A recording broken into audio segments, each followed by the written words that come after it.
Hello and welcome to an FP Insider special event. Today, we will explore key actors and power players in the Biden administration and take stock of how this new team has been managing key foreign policy issues in the first 100 days. Thanks for tuning in. I'll be joined in a moment by several members of our FP Analytics team, that's Foreign Policy's Research and Advisory Division. They created the Biden Power Map, a resource to identify key players and map the new spheres of influence driving US foreign policy. It's an information-packed interactive resource, and it's now available to our FP Insider subscribers. We're also going to feature in this event video comments on Biden's first 100 days from some of our commentators. Our latest issue of FP features a report card for Biden across many policy areas, and he gets grades on his performance in those areas too. You can read that at our website, and we've asked some of our commentators to join with their thoughts today. They include Elizabeth Economy, Mina El-Arabi, Laurie Garrett, and Julian Brave Noise Cat. And just a note before we begin, all of those videos were recorded last week. But before we get started, a few quick housekeeping notes. We want to hear from you. We'll be weaving in questions from our global audience throughout the event today. So if you're on Zoom, click on the Q&A button below to submit your questions. And please be sure to tell us your name and where you're writing from. And if you're joining us on the phone, you can email us your questions. The address is web, at foreignpolicy.com. So let's get started.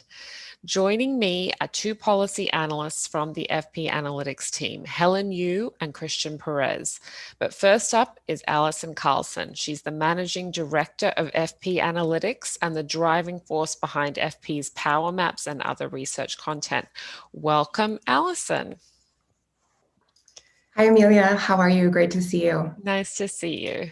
Allison, everyone's been taking a close look at these first 100 days. They have to be among the most scrutinized of any presidents in history, I'd say. What makes FP Analytics Power Map different from the others?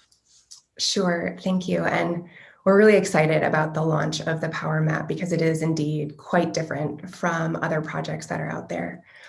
What we've developed is really an interactive tool, and it's for anyone who's trying to understand more about who the people are who are making up President Biden's foreign policy teams and how they're seeking to implement policy. The way we've structured it is it really focuses on 7 core key foreign policy priorities. And these were the foundation of President Biden's campaign platform. And they've also been the focus of major initiatives that have already been launched within the first 100 days. And those 7 areas range from accelerating the pandemic response, managing immigration, foreign wars, nuclear proliferation, cyber and tech, among other areas. And what we do with the analysis is we're trying to highlight distinct shifts from the previous administration, as well as identify areas of continuity and pinpoint what are some real barriers that have already been manifesting as these teams are taking office.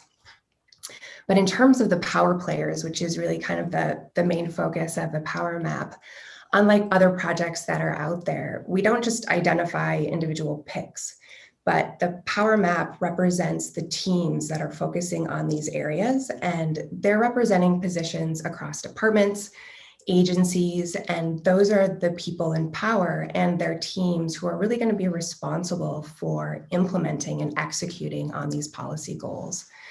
And when you click through the profiles and the interactive maps, as it were, and through the teams, we've got deep dives into each of the individuals, which include background on their bios, former positions that they've held, their policy positions, as well as other connections to industry and business.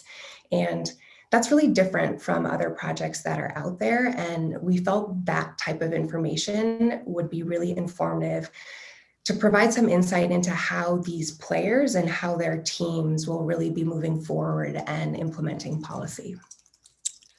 Great. Well, thank you for that. I think we can get started now with the Biden team's response to the pandemic and the vaccine rollout.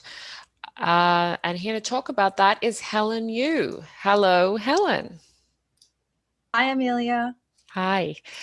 Tell us about the Biden administration's response to the pandemic. Right. So, as you know, the FP analytics team has been closely researching countries' approaches to tackle the pandemic with the COVID-19 Global Response Index and the recent Global Race to Vaccinate report. And what this section in the Power Map highlights is despite the successes so far with effective rollout of over 250 million doses to date, there are challenges the Biden team is facing, namely global vaccine distribution inequities, supply chain constraints, and disinformation, which is contributing to vaccine hesitancy, all of which is exacerbated by the advent of new variants. In this power map, we wanted to highlight under-discussed key players that will address these challenges, such as head of USAID Samantha Power and David Marchek of the International Development Finance Corporation, who are really positioned to expand international vaccine production by way of funding projects, training staff, and building manufacturing facilities. Okay, next we're going to go to FP contributor Laurie Garrett for her take on this issue.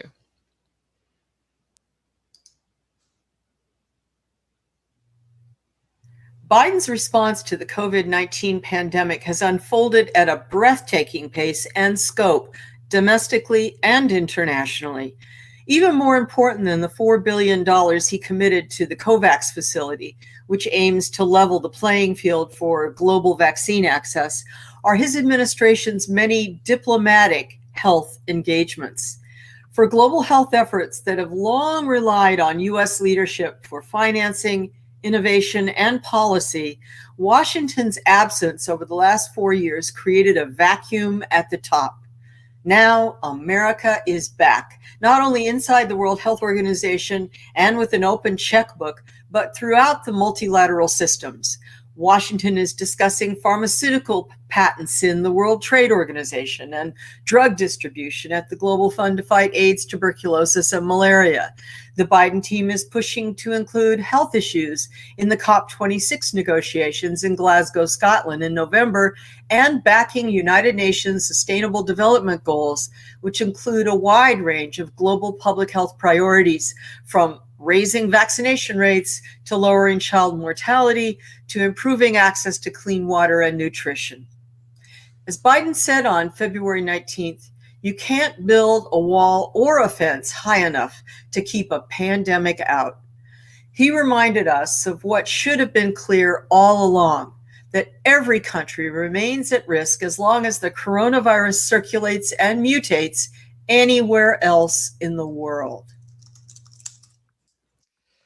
Okay, fascinating insights there from Laurie. Next, we're going to turn to the economy, and we're going to hear about that from Christian Perez. Welcome, Christian. Thank you, Amelia. It's wonderful to be here today. Tell us about the economy. Yeah, absolutely. So, of course, President Biden's first major challenge is going to be leading the U.S. post-COVID economic recovery.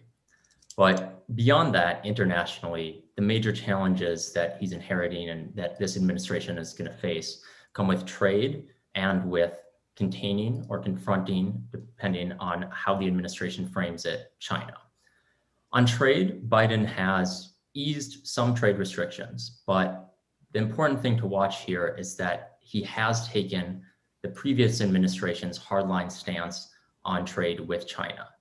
A key pick was Catherine Tai, who's the US trade representative, and she's indicated that the US is going to maintain current tariffs and sanctions in place, and that those are going to be a key point of leverage that the US is going to use in its negotiations with China moving forward. Additionally, when it comes to China, the Biden administration is inheriting ongoing disputes from a wide range of issues. This ranges from disputes over 5G market share, semiconductor exports, access to critical minerals, IP theft, and market access, as well as determining the general rules by which countries are going to be participating in the international trade system. And one key pick to watch here is who Biden chooses for the US-China ambassador. Nicholas Burns is the current nominee to be that position, and that is a pick that I think we should pay very close attention to. Thank you, Amelia. Thanks for that, Christian. We actually just got a question on the topic of economic competitiveness from Jan Top Christensen. I apologize if I'm mispronouncing your name, who writes, Canada was disappointed that the pipeline was trashed right away, now worrying about Buy American campaign effects on economic relations, including access to public procurement contracts. In what way is Biden more open to economic cooperation than Trump? Yeah, I think this is an interesting issue because, Biden has framed in a lot of ways himself as a contrast to Trump. But what we're seeing in terms of actual policy is that Washington is still very much moving away from free trade, from these kind of wide-ranging international trade agreements, and that the Biden administration is very domestically focused in terms of its economic plans, its economic priorities. So one thing that I think was very telling was also that Biden actually named some of his, or part of his key economic agenda as Buy American, which was the exact same name that Trump used. And so I do think in terms of rhetoric, in terms of the kind of negotiations between countries, there's going to be a more open, kind of more receptive type of response from the Biden administration. But in terms of actual policy, I think you are going to see the Biden administration continue to heavily prioritize domestic concerns, and you're not going to see this return to kind of wide-ranging free trade, open international agreements. Thank you. That's interesting. It sounds like perhaps less of an abrupt change or dramatic change than we might have expected. Next, we're going to hear via video from Elizabeth Economy, who is a senior fellow at Stanford University's Hoover Institution and Council on Foreign Relations. And she's going to share her perspective on China. And then immediately following that, Julian Brave Noisecat from Data for Progress is going to share with us his thoughts on the Biden administration's progress on climate change.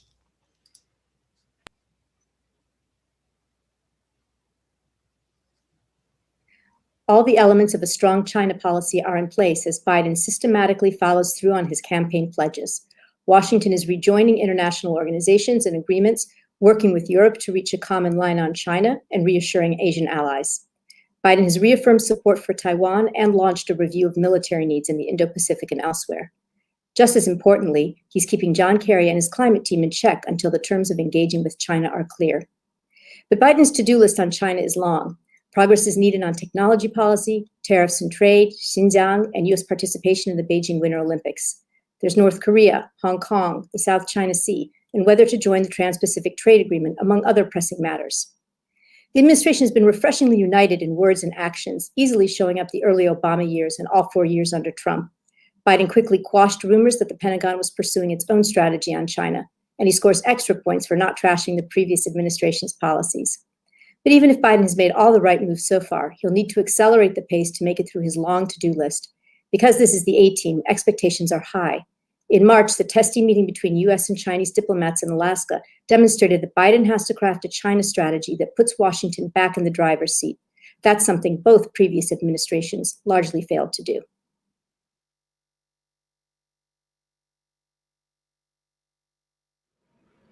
Biden quickly made the climate crisis a top priority for his administration.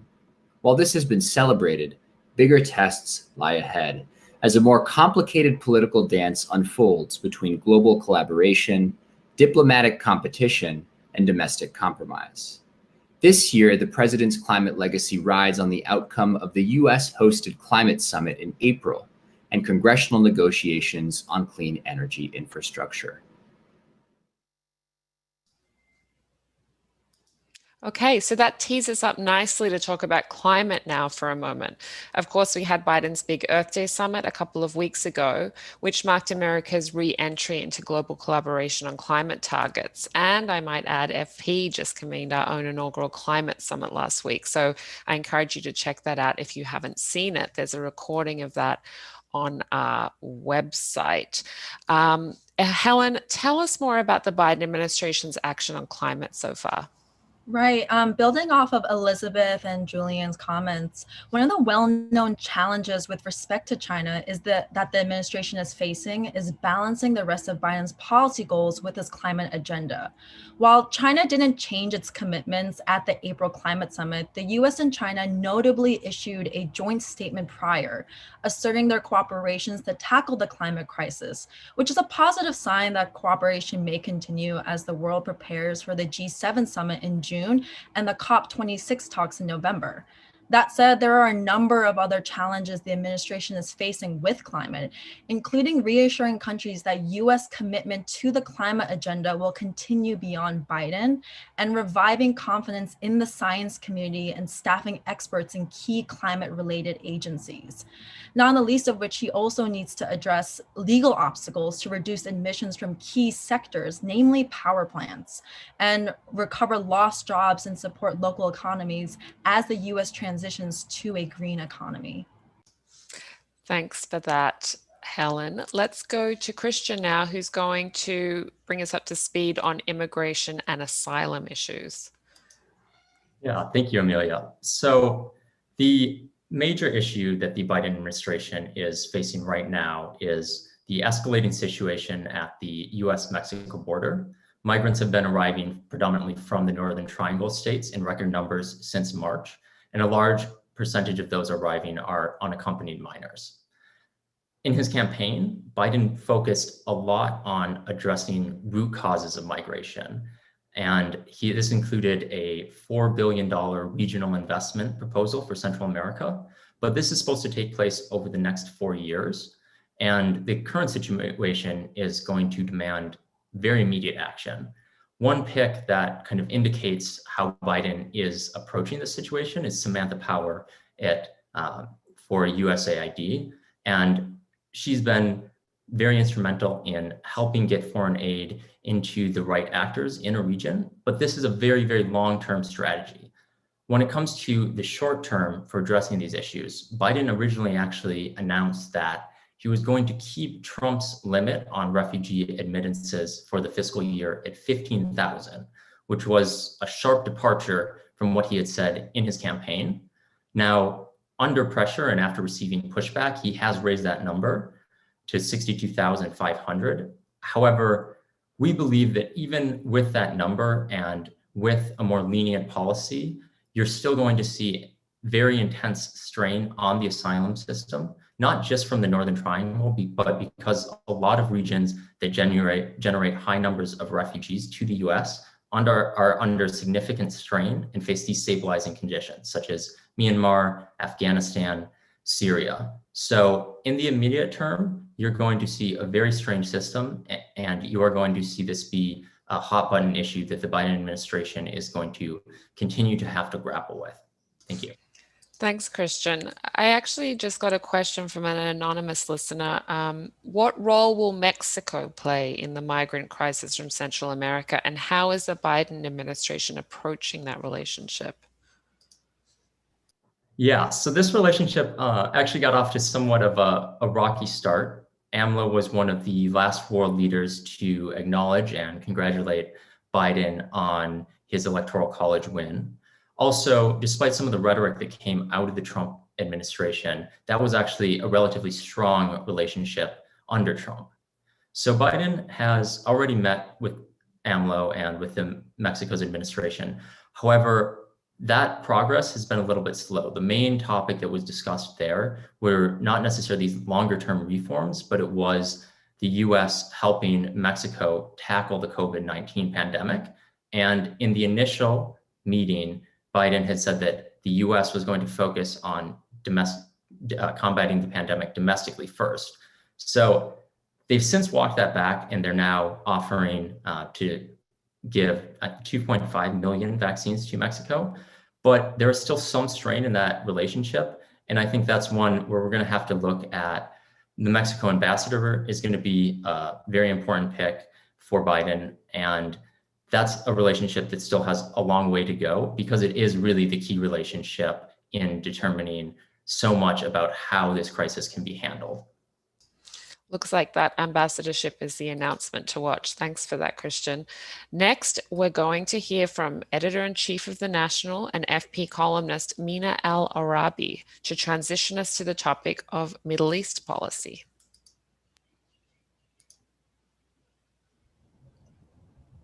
Biden says America is back, but in the Middle East, it's not yet clear what being back will mean. As a candidate, he promised to re-enter the Iran nuclear deal. So far, he's gotten little traction, either on the deal or containing Iran. The regime has hardened its position and is enriching uranium again. Its proxies have escalated their activities, from the Houthis' rocket fire on Saudi Arabia to the militias targeting Americans in Iraq. Little has come from Washington but words. One exception was the strike on the Iran-backed fighters in Syria in retaliation for attacks in Iraq. But a reactive approach is not a policy. Importantly, Biden and Secretary of State Blinken chose Iraq as the first Arab country to call. That gesture could indicate more US support. Biden has created momentum by appointing an envoy for Yemen and making it a priority. With the Saudi proposal to end the war, he now has to press Iran and the Houthis to commit to peace. To the Saudis, Biden has conveyed that he is concerned about their actions, but that the alliance will endure. He can build on the Arab-Israeli peace accords and leverage the role the UAE can play with the Palestinians. A two-state solution is still the best possible outcome, but it's going to take a concerted effort by the US to happen. Biden gets credit for putting together an experienced Middle East team. This is a group that can bring about change, but only if it chooses to do so. There's a lot going on there, obviously. So Christian, can you talk to us a little bit more about the forever wars in the Middle East? Yeah, absolutely. So this was very central to Biden's campaign, and he framed this in terms of ending the forever wars. Specifically, in the campaign, he referenced Afghanistan. However, it was somewhat telling that he did not mention in writing Iraq. Where we stand today, the Biden administration has pledged to withdraw troops from Afghanistan by September 11th, 2021. And additionally, the State Department has made an agreement with the Iraqi government to withdraw US troops. However, there's no definitive timeline in place for that withdrawal. Now, the big challenge that I think we'll be watching throughout the administration as the US withdraws troops are in Afghanistan, whether or not this is going to give rise to a potential takeover by the Taliban. There's no peace deal currently in place between the Taliban and the Afghan government. And also in Iraq, whether when and if the US does withdraw troops, whether that potentially creates conditions where there could be a resurgence from the Islamic State, as happened when Obama originally withdrew troops in 2011. So looking at the wider region, there's also a number of tricky and delicate relationships that Biden is being tasked with balancing. He's trying to both take a harder stance on Saudi Arabia, but maintain that alliance. And so far, this has kind of had mixed results. He's ended the US support for the Saudi-led offensive in Yemen, but although he did acknowledge MBS's role in the murder of Jamal Khashoggi, his response to that was somewhat not a hardline response. He's also balancing trying to maintain an alliance with Israel with ongoing attempts to revive the Iran nuclear deal, which Israel is staunchly opposed to. Thanks, Christian. That does sound like a delicate balancing act in many ways. Two questions came through. One asked about closed captioning, an excellent question. We don't yet offer that. However, if you would like a transcript of the event afterwards, please send an email to events@foreignpolicy.com. Moving backwards a little bit, just to talk a bit more about climate, we got an interesting question from Madhur Badsavle. I'm sorry, I know I mispronounced that one. This is for Helen. You mentioned that the administration needs to refill key climate-related positions to tackle climate change. How extensive was the impact of the Trump administration on agencies and the science community? Thank you for the question. So Throughout the Trump administration, there were more than 180 instances of political interference in science. So between 2016 and 2021, the morale within the federal scientist community dropped to an all-time low, and the onslaught of attacks on science resulted in hundreds of key scientists being lost at US agencies. So the EPA actually suffered the biggest loss of talent, with, I believe, 672 fewer scientists in 2020 than 2016. And the Department of Agriculture's Economic Research Service and National Institute of Food and Agriculture lost about 75% of its employees. So that's where the US is really starting off on as it's trying to kick off its climate agenda. And what's more, many of these scientists that left these positions are now working with other organizations. And although President Biden has called for a revert back to science and listening to science, it's not guaranteed that all these scientists will come back to the federal government and that these vacant positions will be filled. So there's a substantial challenge ahead for the Biden administration to address this as it looks to advance its climate agenda. Okay, thank you for that, Helen. Next, we're going back to Christian, who's going to bring us up to speed on arms control and nuclear proliferation. Thank you, Amelia. So one of the most pressing issues right now for the administration is reviving the Iran nuclear deal. The administration has prioritized rejoining the deal. This is very apparent in the appointees that Biden has picked so far. He's picked National Security Advisor Jake Sullivan, Wendy Sherman as Deputy Secretary of State, and Robert Malley as envoy to Iran, all of who were the key negotiators in the original Iran deal. However, there are a number of obstacles to rejoining the deal, including getting Russia and China to sign back on, and the fact that the situation on the ground has changed significantly since that original deal was negotiated. So right now, talks are ongoing, but a lot of the onus and ability to rejoin the deal really depends on Iran and the decision that is made in that regime. Looking at some of the other regions or other key challenges for the administration, North Korea, of course, poses a challenge, but the administration really right now doesn't have any leverage in that relationship. Kim Jong-un has not responded to outreach attempts, and Biden's strategy in Asia Pacific is likely going to anger North Korea in terms of still supporting South Korea and also keeping troops in the region for potential containment. And then one last issue I do want to highlight just in terms of nuclear issues are that Russia and China have become some of the world's largest exporters of nuclear technology. And we're talking mostly about nuclear energy. But something that the administration will have to watch long-term is the way that control over that sector is giving them increasing influence over region or over the nuclear security, safety, and proliferation programs across Latin America, Africa, and Asia. Thanks for that, Christian. Last stop on our whirlwind tour through the Biden administration's policy priorities is cyber and technology with Helen. So the Biden team has expressed its desire in the cyber and tech space to rein in big tech and enhance multi-stakeholder collaboration to tackle cybersecurity and emerging technologies. But it's not right now clear how the administration is going to go about this, given that there are several challenges the team is facing. Attribution, for one, makes holding countries accountable to global norms difficult, since cyber attacks can occur through third parties. And the US is also at a disadvantage when it comes to this and establishing and enforcing norms of behavior, because since it itself has benefited from the ambiguous international cyber standards, using cyber tools to advance its own geopolitical agenda. And back at home, the US needs to get its house in order before it can start tackling cyber threats, which are increasingly becoming more complicated and frequent. There are a lot of efforts going across a lot of different agencies to address cyber, which is resulting in an uncoordinated approach and ill-prepared defenses.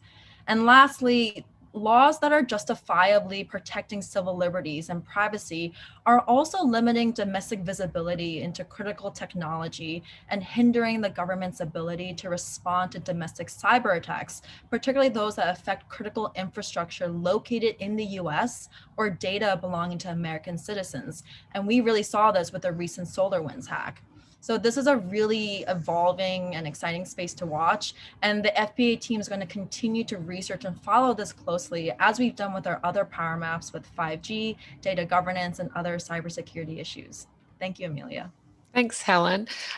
We have one last question before we wrap up. This one's for Christian from Sean Carberry. Is there any indication that the Biden administration is developing a viable Syria policy that moves from the unobtainable goals of the previous administration to resolve the civil war through the current UN process, which has gone nowhere, and drive all Iranian forces and proxies out of Syria? In other words, does he have a plan to fix this? Yeah, I think that's the $1 million question. So in Syria, and I think this is an area that the administration has been kind of coy and careful not to put concrete terms or plans on, especially if you look at the rhetoric around ending the forever wars, that was focused very heavily on Afghanistan and to an extent Iraq. Biden has been adamant about defending the Kurds in northern Syria. When Trump decided to withdraw troops from northern Syria, he called it, or he had very strong words in opposition to that. So to me, that's an indication that the administration does have plans to at least some extent remain in Syria. If you look at Biden's first military action was an airstrike on Iranian forces in Syria. So to me, the read is that the administration is planning to some extent to be involved in the region. However, if you're looking, I think some of the goals you had mentioned in terms of, ending the Syrian civil war or driving all Iranian forces out, I don't think they're going to articulate or put into, a concrete plan such broad goals. But I do think they're definitely maintaining a security presence, and they're going to try to continue to make targeted strikes, try to prevent any arisal of the Islamic State, and continue to protect U.S. interests. So I don't foresee a full U.S. withdrawal or a comprehensive plan that lays out broad-reaching goals. Thank you. Thanks so much for that, Christian. And thank you to the FP Analytics team, Allison and Helen and you, Christian, for taking us on a tour of the Biden Power Map. It was a real tour de force. You covered so much ground and it was really interesting stuff. We'd also like to acknowledge and thank Leadership Connect for their partnership in this project. So if any of this has sparked your interest, visit our website at foreignpolicy.com/power-maps to explore the Biden Power Map in more detail. It is being updated on an ongoing basis, and it's available to FP Insider subscribers. Thank you all so much for joining us today. We hope you enjoyed this conversation, and stay tuned for more to come from FP events soon, including a virtual dialogue later this month on May 25 on how to stop vaccine misinformation. And on May 26, we'll explore the role of space-based technology for intel and humanitarian operations across fragile environments. Find out more on foreignpolicy.com/events. Take care. See you soon.